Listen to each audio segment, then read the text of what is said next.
What's going on, guys? I want to show you guys a breakdown of a strategy that I continue to teach here on YouTube. I want to go over it. I want to put some drawings on the screen so you guys can kind of see. And I want to ask you guys the question, if you did not take this setup and you have been looking to trade the 20 SMA breakdowns or breakouts, treat them as scalps or whatever you want to do, whether you want to ride them to full 1-to-1, whether you want to go a little bit heavier size and just take it as a little bit of a scalp. I want to point out something here that happened right off the bell. Look at the 6:35 a.m. Pacific Standard Time candle. We have a very nasty drop right off the open. Here's the low, here's the high. What are we looking for? Short-term change in trend. Why is it a short-term change in trend? Because price action is going from trading up and over in the last candle over the 20 SMA to then now losing the 20 period moving average. So some may think, well, I didn't want to take the trade because the range was too big. I get it. Okay. This candle is a 76-point range. Now let me point something out to you guys. There's no chance in hell I'm taking this on one mini contract. There's no chance in hell I'm playing, 3 or 4 mini contracts with a 75-point range. You got to be outside your mind. However, I enjoy a good drink. I enjoy showing up to the party. I like being invited. So what do I want to do? I want to make sure that I'm invited to the party, and I want to make sure that I'm invited to grab that drink. And how am I going to be invited to grab that drink and attend the party? I've got to size down. I've got to play less contracts so I can still show up to the party, feel like I'm in the mix without taking a lot of heat. I'm not going to go into the party taking 10 tequila shots, but I might have 1 or 2 beers, if you catch my drift. So what I'm looking at here is, as soon as we start to lose this and we start to change the trend here, I'm going to tell myself this, and I want you guys to do the same. It's a 76-point range on this candle. My stop loss, my max pain has to be a break or a close over the top of the candle. My entry becomes the next candle, the following candle that confirms the low, okay? And what am I looking for? Well, I'm looking for close to 1-to-1. If it's 76 points, close to, I'll take 50 points. I'll take 60 points. If I want to try to be a little bit more risque, I'll try to get the whole 75. I'm only going to play 1 or 2 contracts. Why? If I play 1 micro contract, if I lose this trade, I'm going to lose about 80 bucks. Okay.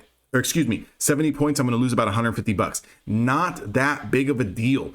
If depending on your account size, right? Depending on your account size is going to depend on how many contracts you can play, whether it's 1 or 2. Again, let me repeat that.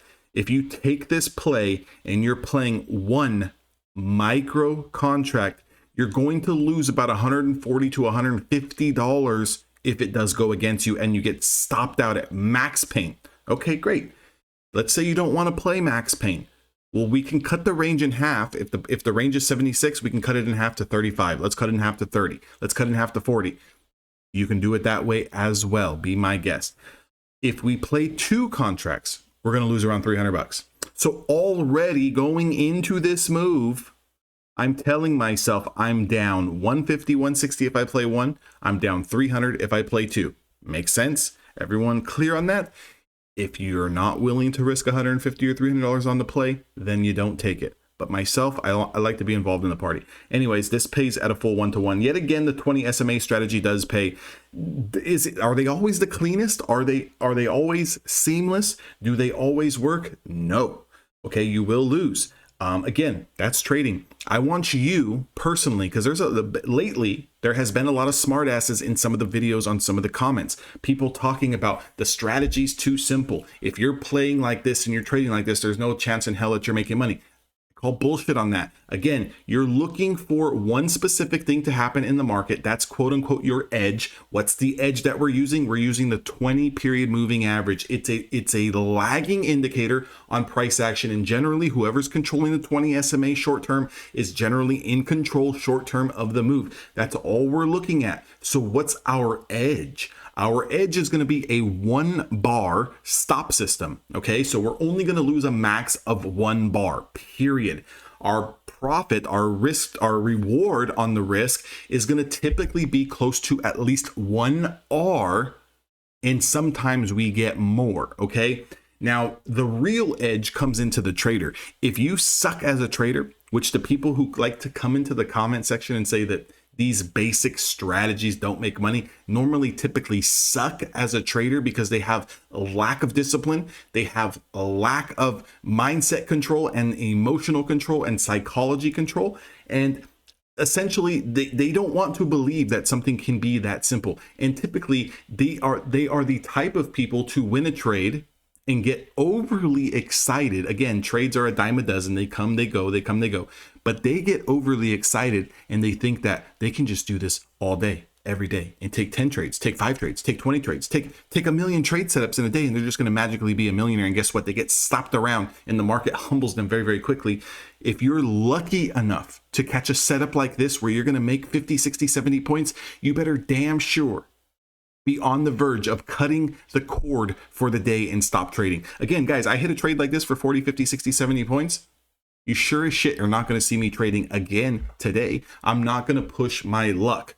That's the difference between a smart trader and a trader who doesn't know what the fuck they're talking about. A trader who doesn't know what the hell they're talking about wants to read too much into the liquidity and this, that, and the other, the orders and the reading the tape and all this bullshit news going on. I get it. That stuff is going to influence the price. I'm not saying that it has nothing to do with it. But what I'm saying is it can be too much information for a lot of people to try to dissect, when realistically all you need to look at is start to read price action and what's going on the screens in real time in front of you.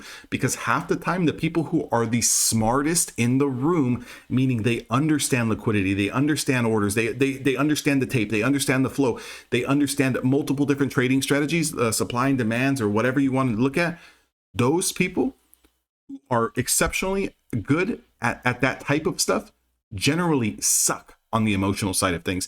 Look, I would rather be a dummy, but my mental game is so tight and is so strong that it's going to save me more times than it's not, because I'm not going to overtrade. I'm not going to be a dumbass and put on too much size. I'm not going to be a moron and think that I'm going to win every single trade. I'm going to understand that I'm going to lose, but I'm going to protect my ass on the backside. Again, I hope this video helps somebody out there. If it does, leave me a thumbs up. If it didn't and you don't like the way that I delivered this video, this message to you, again, give me a dislike. It doesn't really bother me anyways, but I'll see you guys all on the inside.